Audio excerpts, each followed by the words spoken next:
Qu'est-ce qui fait qu'on abandonne des livres avant de les avoir terminés? C'est la question à laquelle je tenterai de répondre dans cette vidéo en utilisant mes propres abandons de 2024 en exemple. C'est une vidéo que j'aime bien répéter chaque année parce que je trouve ça intéressant de constater qu'à chaque fois, les raisons de mes abandons varient extrêmement d'un livre à l'autre. C'est jamais comme le même truc qui me fait flancher. Donc, je suis ici pour vous parler de ça et aussi pour faire passer le message que l'abandon est une pratique saine dans la vie de n'importe quel lecteur. C'est un droit que nous avons et c'est une forme de self-care.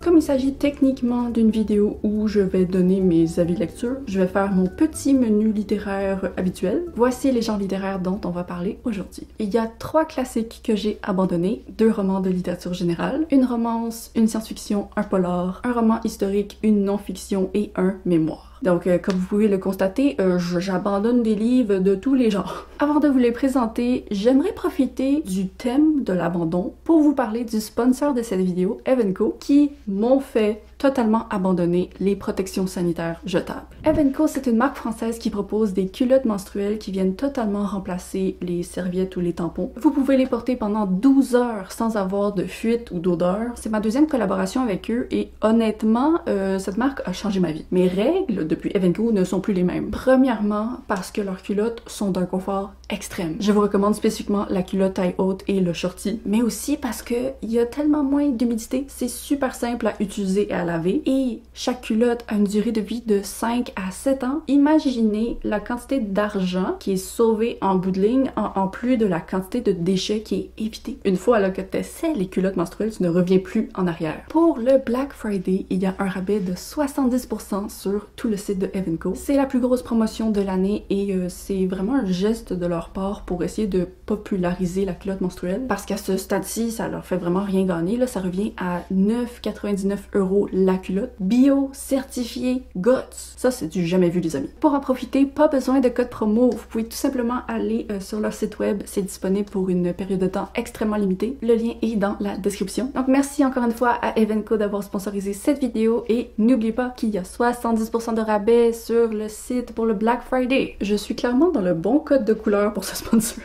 Ok, donc on peut commencer avec le premier livre que j'ai abandonné cette année. Il s'agit de Maccabée de Mary Roach, qui est une autrice scientifique qui fait des livres de non-fiction à propos de divers sujets très nichés et un peu comme tabous. Son approche, c'est vraiment comme les détails cocasses et peut-être un peu durs à encaisser de n'importe quel domaine. Moi, j'avais déjà lu son livre qui parlait de l'entraînement qu'il fallait faire pour aller dans l'espace. J'avais bien aimé, donc quand j'avais vu qu'elle avait un autre roman à propos des cadavres, ben je me suis dit que j'allais l'ajouter à ma pile. Malheureusement, je sais pas à quel angle exactement je m'attendais, mais l'angle de ce livre était pas celui que je voulais. On dirait que de tous les angles possibles, elle a en fait choisi le plus ennuyant pour parler de cadavres. Genre, je pensais pas que les mots ennui et cadavre allaient un jour entrer dans la même phrase, mais vraiment, c'était mon impression en lisant le livre, c'était ennuyant. Je pense que c'est potentiellement juste un problème de ma part. Le livre se concentrait surtout sur le traitement des cadavres et comment, dans le passé, ils étaient utilisés pour faire avancer la médecine. Puis en fait, tu sais, en faisant un petit résumé comme ça, j'ai l'impression que c'est quelque chose qui m'intéresse, donc peut-être c'est pas moi le problème. Mais il y avait vraiment un souci dans le ton ou comme le partage des informations. C'était comme barbant. Je reconnaissais un peu la narration cocasse que Mary Roach essaie de faire dans ses livres, mais ce qui avait fonctionné dans le livre sur les astronautes, cette fois-ci, genre, ce livre se prenait vraiment comme un livre cocasse, mais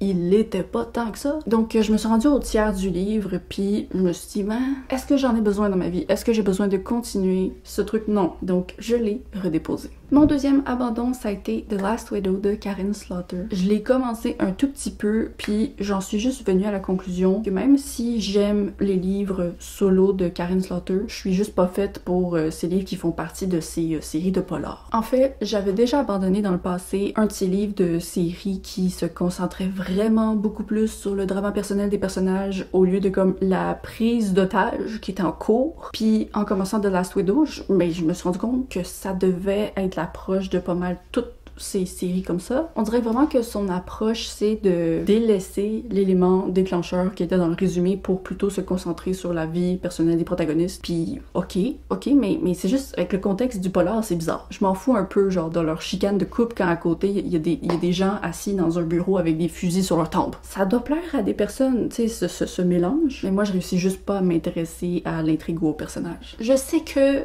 ça doit aider de lire les livres de la série dans l'ordre, ce que je n'ai pas fait. Mais en même temps, l'autrice dit très clairement qu'elle les écrit pour qu'ils puissent être lus, genre, individuellement. T'as tout le temps un peu de backstory sur les personnages et tout, t'es pas complètement perdu. Puis aussi, j'ai lu d'autres sagas de polar exactement comme ça, où genre, tu suis un même enquêteur pendant tout le long, puis oui, il y a une progression de sa vie personnelle, mais tu sais, Lisa Gardner, là, j'ai commencé par genre son 6e livre dans la série, puis je l'ai adoré. Donc je pense pas que le problème vienne entièrement de moi. Bref, maintenant, c'est clarifié. Karine Slaughter et moi, on n'est pas compatibles au niveau de ces sagas.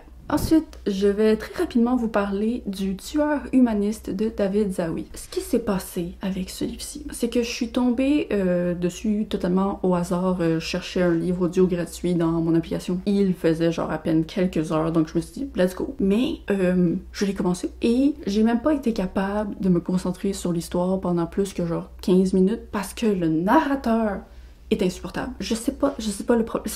C'était pas la qualité de l'enregistrement, c'était pas non plus genre sa voix, mais c'était comme l'intonation qu'il avait, les sons qu'il ajoutait à la fin de ses mots, de ses phrases. Je suis pas dérangée par les accents dans les livres audio. J'ai écouté plein de livres avec des accents français, avec des accents irlandais, des accents québécois, mais on dirait que à chaque fois les narrateurs faisaient un petit effort pour au moins parler d'une façon plus neutre. Mais lui là, ce monsieur-là, il ajoutait du Elle a paru surprise, voire effrayée. Ok, je sais qu'avec cet extrait de 2 secondes, ça pourrait être très exagéré de ma part, mais à la longue, j'étais juste plus capable des petits sons qu'il ajoutait à la fin de ses mots. C'est très très rare que j'abandonne un livre pour son narrateur, genre ça m'arrive vraiment, pas souvent, mais là c'était une réaction viscérale, je ne pouvais pas. Donc c'est ça, c'est un abandon, pas nécessairement à cause du livre, peut-être qu'un jour je vais tomber dessus en version papier à la bibliothèque puis je vais lui redonner une vraie chance, mais j'ai vu par la suite que les avis sur Goodreads étaient pas nécessairement très positifs, donc j'ai pas l'impression d'avoir raté grand chose. Si vous l'avez lu et que vous l'avez beaucoup aimé, n'hésitez pas à me convaincre de le reprendre. Mon 4e abandon, c'est Would Like to Meet de Rachel Winters. C'est une romance adulte et habituellement, moi les romances, c'est rare que je les abandonne parce que les trucs qui me font chier puis qui me dérangent, c'est tout le temps dans la 2e moitié. Puis tant qu'à être rendue à la 2e moitié, je me dis, ben je vais juste terminer le roman. Mais là, j'étais à 140 pages, puis j'étais toujours ni attachée à la protagoniste, ni à l'intérêt amoureux. J'étais encore dans la mentalité de comme, ok, j'ai hâte que l'histoire commence. Mais écoute, 140 pages sur genre 300, c'était commencé, là. Donc oui, j'aurais pu me forcer à continuer, tu sais, ça se lisait. Mais pourquoi? Je sais, là, que historiquement, moi, ce qui passe ou qui casse dans une romance, c'est la crise des 80%. Genre, c'est chiant à lire, mais c'est encore plus chiant quand tu t'en fous à la base de la protagoniste, puis genre, du résultat de son couple. Donc, aucun regret de ma part. Je suis contente de m'être écoutée en tant que lectrice à ce moment-là et d'être passée à un autre livre. Ok, ensuite, j'ai abandonné Northanger Abbey de Jane Austen après avoir lu 63 pages. Jane Austen et moi, ça passe ou ça casse. J'avais beaucoup aimé Orgueil et Préjugés, j'avais détesté Emma, donc depuis je fais un peu comme attention au titre de Jane Austen que j'ajoute à ma palle, mais je pensais vraiment que j'allais aimer celui-ci, parce que le résumé parlait un peu de genre une atmosphère gothique, mais finalement c'était plus comme une satire gothique. Mais même encore là, j'ai pas eu le côté satire, j'ai pas eu le côté gothique. Je me suis rendue au tiers du livre, parce que c'était un petit livre, puis encore une fois, aucun des personnages m'intéressait, la narration arrêtait pas constamment de perdre mon attention. Donc je me suis dit à quoi bon continuer. Je reste ouverte à lire d'autres livres de Jane Austen parce que encore une fois je pense vraiment c'est juste du cas par cas. Donc si vous avez des suggestions de meilleurs livres de Jane Austen que je devrais tester, ben je suis partante. Maintenant, nous allons parler du mémoire de David Chang qui s'intitule Eat a Peach. C'est un homme qui a connu beaucoup de succès dans le monde de la cuisine et qui est aujourd'hui propriétaire de genre un petit empire de restaurants à travers le monde. Je connaissais absolument rien de lui avant d'ouvrir son mémoire, ok? Je l'ai ajouté à ma page juste comme de la façon la plus aléatoire au monde. Je savais pas à quoi m'attendre, mais je me suis dit, si cet homme écrit un livre à propos de sa vie, c'est que sa vie doit être intéressante. Mais, le problème, c'est pas nécessairement sa vie, ok? Il y avait des trucs intéressants. Mais c'était écrit de façon tellement directe, sans aucune, genre, saveur narrative, que c'était juste comme les faits qui était présenté était pas assez captivant pour balancer avec la présentation très simple. Il y a ça, j'ai fait ça. Ou alors, tu sais, il aurait fallu qu'il y ait de l'émotion qui soit transmise. C'était un peu juste comme lire une page Wikipédia, mais en même temps, je trouvais que c'était pas bien organisé dans la direction puis le partage des informations. C'était un petit peu comme éparpillé, alors qu'une page Wikipédia aurait été très claire dans sa liste de trucs. Donc, je me suis arrêtée après 43 pages. Je suis désolée, David. Tu sais, il a quand même montré de la vulnérabilité intéressante dans son livre. Et puis, je suis contente qu'il ait eu un endroit où s'ouvrir sur tous ces trucs-là, mais moi, en tant que personne qui le connaît pas, ben j'avais juste envie de lire autre chose. Après ça, nous avons l'abandon du seul livre de cette liste que je considère que j'aurais probablement pas dû abandonner, et c'est Nord et Sud de Elisabeth Gaskell. C'est un classique et un assez gros classique, si je peux me permettre, je pense que c'est 700 pages. Puis il y avait pas de souci évident comme avec les autres livres, mais j'étais juste pas dans le bon état d'esprit pour le lire. Tu sais, c'est vraiment le style de classique qui est bourré de dialogues qui font du va-et-vient sans que ça fasse réellement avancer le récit. Puis pour vous donner un petit résumé rapide, c'est l'histoire d'un personnage conservateur qui va finalement éveiller sa propre conscience sociale en parlant à des ouvriers. Et je lisais ça dans la période où je déménageais, puis j'essayais de me trouver un appartement. Puis c'était lourd, puis j'avais pas envie de lourdeur dans les trucs que je lisais à ce moment-là. Est-ce que j'aurais pu tout simplement le mettre de côté et le garder dans ma palle et le lire plus tard? Oui, mais on dirait qu'à ce moment-là, j'ai eu un peu une intolérance face aux livres qui sont gros, mais qui pourraient être moins gros. Moi, il y a des pavés de 1000 pages que j'ai adorés parce que je sentais que chaque page était là pour une raison. Mais là, j'étais juste comme... Je sais que les classiques, ok, c'est écrit à une époque complètement différente, le style littéraire complètement différent. C'est pas la faute d'Elisabeth Gaskell, ok? Mais moi, là, en ce moment, si je lis un livre puis que je suis juste constamment en train de penser « me semble que t'aurais pu faire ça plus court », ben...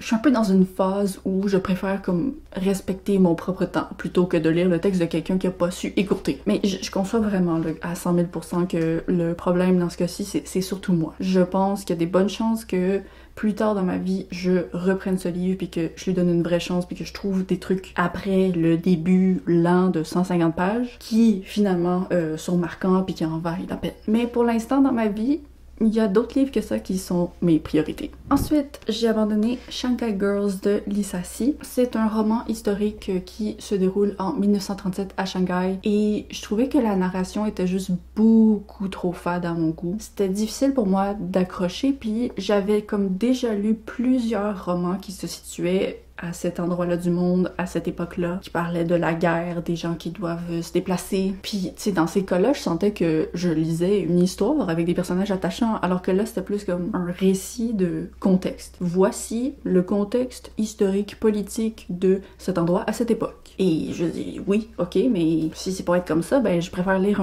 un autre livre documentaire plutôt qu'un roman qui romance pas le truc d'une quelconque façon dans son écriture. Donc, c'est ça, après 50 pages, je me suis dit, bon, on passe à autre chose.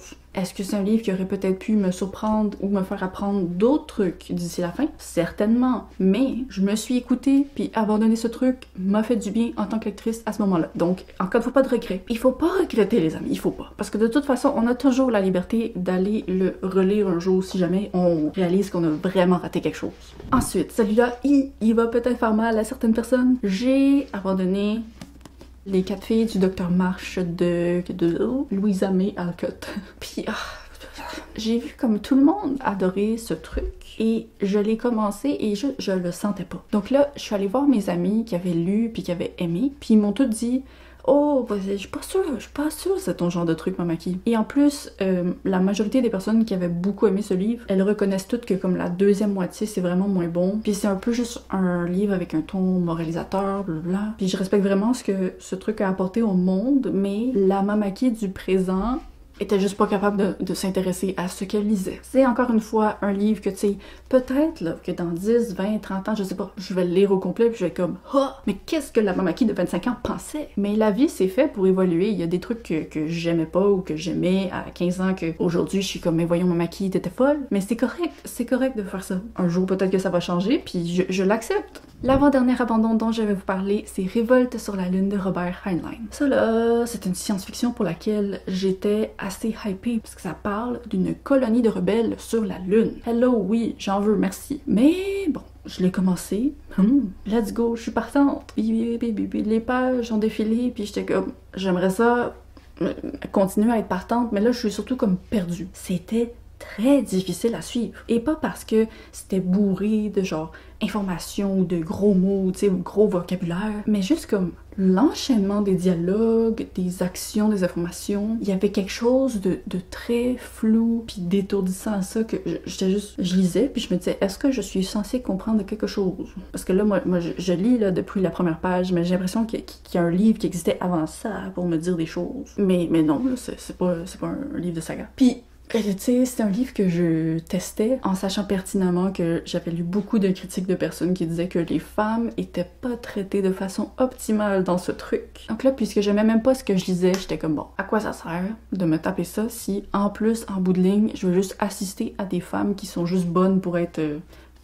Au revoir. Et pour finir, j'ai abandonné Bliss Montage de Lingma. C'est l'autrice de Severance que j'avais beaucoup aimé. Et là, j'ai vu son nouveau livre qui était annoncé. J'ai été attirée par la page couverture et ses oranges pour une raison que je comprends pas, mais juste comme les oranges m'attiraient. J'aime même pas les oranges dans la vie. Mais c'est ça, je l'ai commencé, puis tu sais, je savais que ça allait être étrange. C'est un livre qui parle un peu de l'absurdité de la vie, mais toutes les nouvelles, tous les narrateurs, c'était des personnages différents, mais tout avait comme le même ton. Puis à chaque fin de nouvelle, tu sais, c'était la méthode de la nouvelle est terminée, mais c'est pas vraiment une fin. Il y a pas de conclusion, il y a pas de morale, il y a pas de rien, là. C'est juste, ok, la scène est terminée, puis il y aurait pu en avoir plein d'autres, mais ça finit là. Et c'est une méthode que j'ai pas détesté dans d'autres recueils de nouvelles, là, parfois ça fonctionne tout à fait de faire ça. Mais là, juste, j'accrochais pas, puis je me suis dit, bon, écoutez, j'ai abandonné, je pense, j'étais au milieu de la 3e nouvelle, mais ça reste que j'ai quand même envie de découvrir le prochain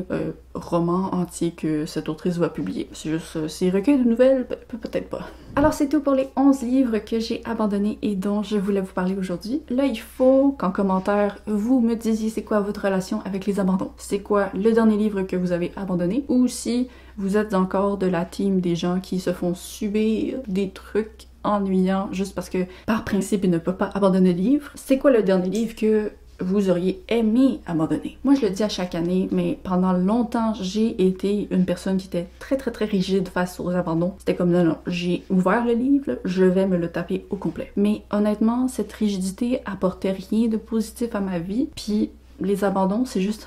ça libère un poids sur les épaules, ça libère des heures de lecture désagréables. Donc, je persiste à continuer ma propagande pour vous encourager à abandonner quand il le faut. Sinon, je vous remercie d'avoir regardé cette vidéo. N'hésitez pas à vous abonner si ce n'est pas déjà fait. Je poste toutes les 2 semaines, le vendredi à 10h30 pour le Québec et 16h30 pour la France. Mais si vous rejoignez ma chaîne au niveau des petites lunes, vous aurez accès à une vidéo exclusive la semaine prochaine. Bye bye!